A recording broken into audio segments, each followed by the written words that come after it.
வணக்கம் நண்பர்களே. டெல்லியிலேருந்து துபாய் வரைக்கும் 5 பேர் 5 ஃபோன் கால்கள் டிராப் எடுக்கக்கூடாதுன்னு ஒரு பக்காவான பிளானிங். என்னங்கடா இது? டீம் இந்தியா ஏசியா கப் ஃபைனலில் ஜெயிச்சதுக்கு அப்புறம் டிராஃபியை வேணும்னே எடுக்காமல் இருக்க பிளான் பண்ணாங்களா? இல்லை திடீர்னு எடுத்த முடிவான்னு நீங்கள் நினச்சிங்கன்னா நான் உங்களுக்கு ஒன்று சொல்கிறேன். இந்த விஷயத்தில் 5 பேர் இன்வால்வ் ஆகியிருந்தாங்க. 5 ஃபோன் கால்கள் போச்சு. இதோட பிளானிங் ஸ்ட்ராட்டஜி எல்லாமே ஃபைனலுக்கு முன்னாடியே, அதாவது இந்தியா ஃபைனலுக்கு குவாலிஃபை ஆன அன்றைக்கே ரெடி ஆகிடுச்சு. இந்த பிளானிங் என்னன்னு தெரிஞ்சுக்கணுமா? டிராஃபியை எடுக்கக்கூடாதுன்னு தான் பிளான் போட்டாங்க. ஆமாங்க, இது மேட்ச் ஜெயிச்சதுக்கு அப்புறம் எடுத்த சில நிமிஷம் இல்லைன்னா 1 மணி நேரம் முடிவு கிடையாது. மொஹ்சின் நக்வி கிட்ட இருந்து டிராஃபியை வாங்கக்கூடாதுன்னு ஒரு பக்கா ஸ்ட்ராட்டஜி, ஒரு பக்கா பிளானிங் போட்டாங்க.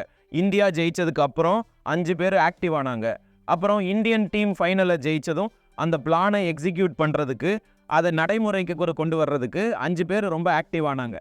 இதுக்கு இந்திய அரசாங்கத்தோட முழுமையான உத்தரவு இருந்துச்சு. இந்தியன் கவர்மெண்ட் பிசிசிஐக்கு, டீம் மேனேஜ்மெண்ட்டுக்கு முதல்லயே தெளிவாக சொல்லிட்டாங்க, தம்பி நீங்கள் ஜெயிச்சாலும் சரி தோத்தாலும் சரி மொஹ்சின் நக்வி கையிலிருந்து எந்த காரணத்துக்காகவும் டிராஃபியை வாங்கவே கூடாது. ஜெயிச்சா மொஹ்சின் கிட்ட டிராஃபி வாங்கக்கூடாதுன்னு இந்திய அரசாங்கம் பிசிசிஐக்கும் டீம் மேனேஜ்மெண்ட்டுக்கும் கிளியர் மெசேஜ் கொடுத்துருந்தாங்க. ஜெயிச்சாலும் சரி தோத்தாலும் சரி பரிசு இசிபி வைஸ் சேர்மன் காலித் கிட்ட இருந்து தான் வாங்கணும்னு கண்டிப்பாக சொல்லியிருந்தாங்க. அதாவது இசிபியோட எமிரேட்ஸ் கிரிக்கெட் போர்டோட வைஸ் சேர்மன் மிஸ்டர் காலித் இருக்காருல்ல, அவர்கிட்ட இருந்து தான் டிராஃபியை வாங்கணும்னு சொல்லிட்டாங்க. இந்திய அரசாங்கத்தில் இருந்த பெரிய மினிஸ்டர் ஒருத்தர் ராத்திரி முழுக்க ஆக்டிவாக இருந்தார். ஃபைனல் மேட்ச் நடந்துட்டு இருக்கும்போதும் முடிஞ்சதுக்கு அப்புறமும் இந்திய அரசாங்கத்தில் இருந்த ரொம்ப முக்கியமான அமைச்சர் ஒருத்தர் ராத்திரி உடனே வேகமாக ஆக்டிவ் ஆகி ஒரு ஃபோன் கால் பண்ணினார். ஐசிசியில் இருக்கிற பெரிய அதிகாரி கிட்ட ஐடியா கேட்டார். அதுக்கப்புறம் ஐசிசியில் இருக்கிற ஒரு பெரிய அதிகாரி கிட்ட பேசி அட்வைஸ் கேட்டார். என்னங்க டிராஃபியை வாங்காமல் போயிட்டா, அதாவது பாய்காட் பண்ணினா ஏதாவது பிரச்சனை வருமா அன்னு கேட்டார். ஐசிசியோட பெரிய அதிகாரியும் அந்த மினிஸ்டருக்கு எல்லாத்தையும் கைட்லைன்ஸ் படி கிளியர் பண்ணிட்டாரு. பிசிசிஐயோட ஒரு பெரிய அதிகாரி கிட்ட தகவல் போச்சு. அதுக்கப்புறம் இந்திய அரசாங்கத்திலிருந்து பிசிசிஐயோட ஒரு பெரிய அதிகாரிக்கு ஃபோன் போகுது. தம்பி, நம்ம என்ன பிளான் பண்ணோமோ அதில் அப்படியே நில்லு.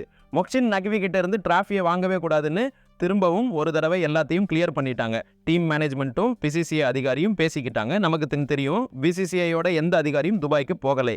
அதனால அந்த பிசிசிஐ அதிகாரி இந்தியன் டீம் மேனேஜ்மெண்ட்டில் இருந்த ஒரு பெரிய அதிகாரி கிட்ட பேசி கோ அஹெட், தம்ஸ் அப், என்ன பிளான் பண்ணோமோ அதுலேயே இருங்கன்னு சொல்லிட்டாரு.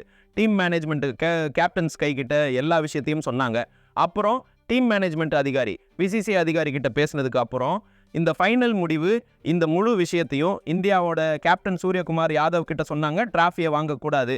சூரியகுமார் யாதவ் உடனே நிச்சயமா டிராஃபியையும் வாங்க மாட்டோம், மெடலையும் வாங்க மாட்டோம்னு தெளிவாக சொல்லிட்டாரு. மொஹ்சின் டிராஃபியை எடுத்துட்டு போயிட்டாரு. அதுக்கப்புறமும் என்ன நடந்துச்சுன்னா, இந்தியன் டீம் டிராஃபியை வாங்கக்கூடாதுன்னு முடிவெடுத்ததுக்கு அப்புறம், பிரசன்டேஷனுக்கு போகக்கூடாதுன்னு முடிவெடுத்ததுக்கு அப்புறம் ஏசிசியோட சேர்மன் மொஹ்சின் நக்வி டிராஃபியை எடுத்துட்டு கிரவுண்டை விட்டு ஓடுற மாதிரி தெரியுது. டிராஃபியை எடுத்துட்டு போயிட்டாரு. அதுக்கப்புறமும் பிசிசி ஆட்களும் அரசாங்கத்தில் இருந்த சில பேரும் ஆக்டிவ் ஆனாங்க. அதுக்கப்புறம் பிசிசி ஐசிசி கிட்ட இந்த சம்பவத்தை முழுசா சொன்னாங்க. பிசிசிஐ சார்பா ஐசிசி கிட்ட, ஐயா இது மாதிரி நடந்துச்சு, டிராஃபியை கொடுக்காமலே ஏசிசியோட சேர்மன் மொஹ்சின் நக்வி கிரவுண்டை விட்டு டிராஃபியை எடுத்துட்டு போயிட்டாரு என்ன எல்லா விஷயத்தையும் சொல்லிட்டாங்க. இப்போ இந்த முழு விஷயமும் ஐசிசி கிட்ட போயிருக்கு. இந்த விஷயத்தில் பிசிசிஐக்கும் இந்திய அரசாங்கத்துக்கும் டீம் மேனேஜ்மெண்ட்டுக்கும் டீம் இந்தியாவுக்கும் முழு வெற்றி கிடைச்சிருக்கு. இப்போ ஐசிசி தான் இதில் சீக்கிரமாக முடிவு எடுக்கணும். என்னங்க, இந்திய அரசாங்கம், டீம் மேனேஜ்மெண்ட், பிசிசிஐ எடுத்த இந்த முழு முடிவு பற்றியும் இந்த பக்கா பிளானிங் பற்றியும் நீங்கள் என்ன நினைக்கிறீங்கன்னு கமெண்ட் பண்ணுங்கள்.